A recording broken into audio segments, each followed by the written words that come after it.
So now there's AI that can detect your gait, the way you walk. The Doom movie reboot was in preparation for this, I'm sure. Walk without rhythm, and we won't attract the worm. Someone please tell me how the CIA can still spy with all the ways that AI can track people. Now, even your walk is a giveaway. Yesterday, we got America's AI action plan. Imagine what the tech bros will create once all the guardrails come off. By the way, this isn't an American only problem. The executive order called Promoting the Export of the American AI Technology Stack should have everyone concerned. I linked the 3 executive orders signed yesterday in the video description. The plan is for the government to step aside, to let these private companies do whatever they want. Need, because if you're going to do AI, then do AI. No holds barred, remove the red tape and the regulations.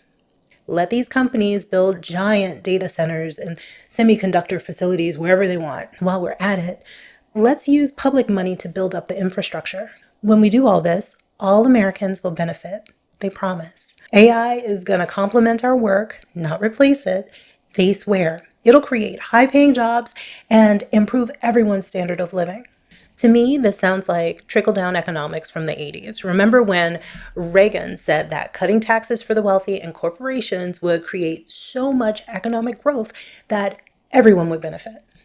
Remember when we were told that deregulating Wall Street would help everyone build wealth? The promise is always the same. Make it easier for the people at the top to make more money. Make it easy to accumulate wealth and power. And somehow it will translate into money for you. You just have to be patient. It'll trickle down, just like pee during a strong sneeze. It's funny, when I went to university, I befriended a really cynical floor mate. After hanging out with her for just a semester, I became cynical too. I believe that people's only motivation was self-interest. A belief like that absolves a person of any responsibility. They don't have to take action because whatever the results are because of other people's self-interest.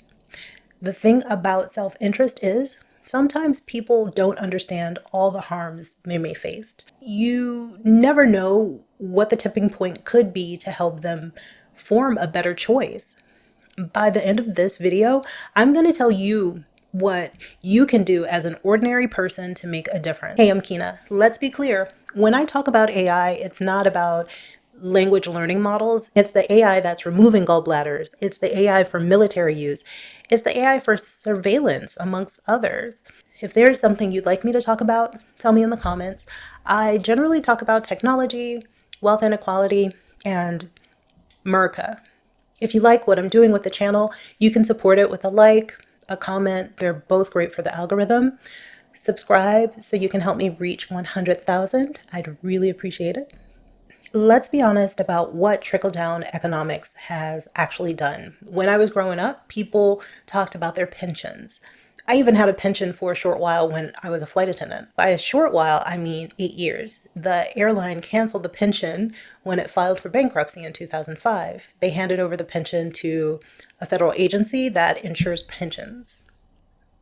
Now the same company does stock buybacks, which used to be called illegal market manipulation because it's a way to increase share prices.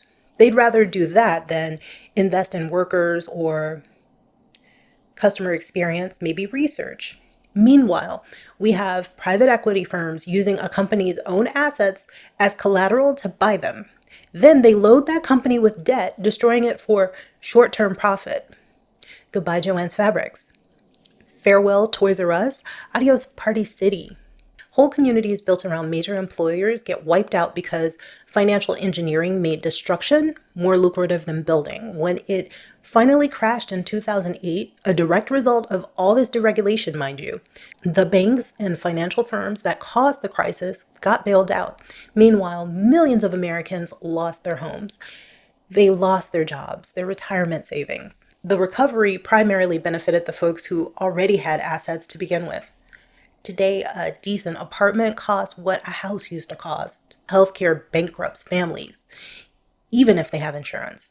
Also, thanks to Citizens United, corporations and the ultra-wealthy can spend unlimited amounts of money to shape policy through super PACs. They drown out the voices of ordinary people. After all this, with the world we live in right now, they want us to believe that AI will be different. Frankly, go play with yourself, but don't play with me. What bothers me about this AI action plan is that it feels like trickle down policy, but for AI. It's supposed to remove bureaucratic red tape and onerous regulations. God forbid we not let these data centers pollute entire communities. How could we? That would hold back every ounce of innovation. How dare we keep people from getting sick? This is why I get frustrated with small government people. They're usually the ones who won't be affected when the regulations get removed. The rules that often exist to protect workers, communities, even competition. When you remove oversight from powerful industries, it doesn't create a level playing field. It ends up shifting more power to the people who have the most resources.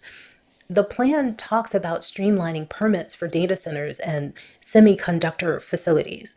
They want to make federal land available for private development. If we're giving away federal land, let people have it to make affordable homes. When they say they're going to create high paying jobs building this infrastructure, they're talking about construction jobs that typically last only a few years. After that, there will be a small number of technical positions that way too many people will have to compete for. Meanwhile, the companies own and profit from billions of dollars worth of infrastructure, probably built with public subsidies. If we have money for this, we should have affordable healthcare. I love the section on empowering American workers and retraining programs. They're supposed to help people develop AI literacy to create pathways for workers displaced by AI. For decades, we've been told that when technology eliminates jobs, everyone will be retrained for better jobs. It took 6 months to write a 23-page plan. Do you think they have a job plan in place? It's like waiting for full self-driving on Teslas. Forever promised, never realized. How many factory workers do you know who transitioned to coding when their job shipped overseas? Maybe they can drive for Uber instead, as an independent contractor with no benefits. The reality is that most retraining programs are underfunded. The ones that have funds are probably being defunded as we speak. Frankly, the profits from AI will go where they're meant to the folks who own the technology and the data. What the AI action plan won't tell you directly, but it's clear, is that the plan consolidates power and wealth. This time, it's for an even smaller group than before. Think about who's poised to benefit from this plan.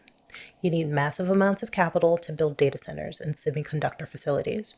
You need an army of lobbyists to navigate regulations and secure government contracts. You need existing relationships with federal agencies and the political connections to influence policy. You need to already be incredibly wealthy and powerful. The companies that will dominate the AI economy are the same ones that already dominate the tech economy: Google, Microsoft, Amazon, Apple, and a handful of others. Perhaps some new companies backed by the same venture capital firms and billionaires who funded the current tech giants. Take a look at who's advising on this policy. The plan mentions working closely with leading technology companies and industry consortia. Who do you think those are? It's not your local computer repair shop or the startup your neighbor is trying to launch. It's the same companies in control for the past 20 years. So, what does all this mean for regular people? It means we'll be told to be patient while the benefits trickle down. We'll be told that the massive profits flowing to tech companies will eventually translate into better jobs and higher wages for everybody else.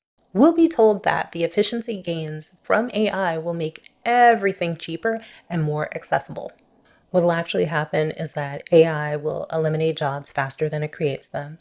The new jobs created will require skills and credentials that are expensive and time consuming to obtain. The productivity gains will flow to shareholders and executives, just like they always do. So don't expect higher wages or shorter hours. The cost savings will translate into higher profits for companies, as always. So don't expect lower prices as a consumer either. Meanwhile, the political power that comes with controlling AI infrastructure will allow these companies to shape policy even more directly than they do today. They'll be able to influence everything from tax policy to antitrust enforcement to labor law, ensuring that the rules continue to favor them. They'll keep taking our data without our permission. They'll keep selling our data without our permission. They're going to continue to provide services that decline in value as they get more expensive to access. When companies get more powerful, they use that power to become even more powerful. When wealth gets concentrated, it tends to stay concentrated and become more concentrated over time. One of the reasons this AI action plan feels tone deaf is that it ignores the fact that most Americans have lost faith in promises like this. We've been burned too many times. We're told globalization would make everyone better off through cheaper goods and more efficient markets. Instead, we got Walmart replacing local businesses and wages stagnating. At the time, corporate profits soared. Meanwhile, entire communities were devastated when their major employers relocated operations overseas. We were told the internet would democratize information and create new opportunities for everyone. Instead, we got a handful of platform monopolies that extract value from our data and attention while paying minimal taxes and facing very little oversight. We were told that financial innovation would help more people build wealth and buy homes.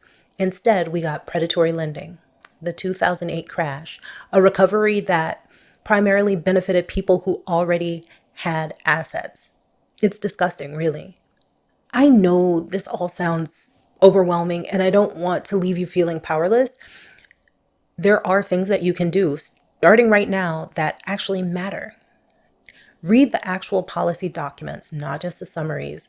I know it's hard to read through everything, so you should follow journalists and researchers who are tracking how AI policy gets made and who benefits. Organizations like the Economic Policy Institute, the American Economic Liberties Project, and local community groups are doing great work on these issues. Your city council, county commissioners, state representatives have more influence over your daily life than you might think. They make decisions about tax incentives for big tech companies, zoning for data centers, how public resources are used. Show up to meetings, ask questions, and make sure they know that regular people are actually paying attention.